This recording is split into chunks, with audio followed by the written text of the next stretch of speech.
今日咧想同大家分享一個咧祖先牌位嘅故事，其中有一個朋友啦，佢有3個小朋友喎，3個小朋友分別咧3歲、6歲同埋9歲，但係3個裡面咧各有不同嘅性格，固之然啦。但係最緊要係咩？讀書嘛，小朋友。好啦，讀書嚟講咧，3個咧佢哋係小聰明，但係讀書成績咧唔係咁理想，仲要咧好多時上堂又唔專心啦，唔識又唔問老師啦，返到屋企又唔主動去溫書啦，等等。有一次咧因緣際遇啦，佢幫佢個祖先立咗一個嘅家廟之後咧，件事完全唔同晒啦。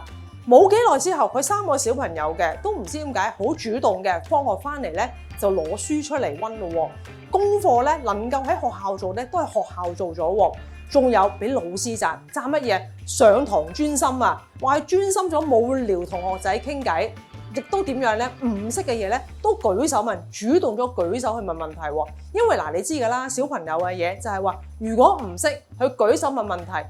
問問題即係佢唔清楚啊嘛，佢有答案嘅話，當下其實更加容易入到路啊。所以相對嚟講嘅話，咪返到屋企用少咗時間溫書咯。但係即係話佢專心咗上堂喎，正就係因為佢立咗家廟之後，祖先安寧咗啦，祖先有力咗啦，就更加扶持到佢嘅下一代後輩各樣嘢，庇佑佢哋咁樣咯。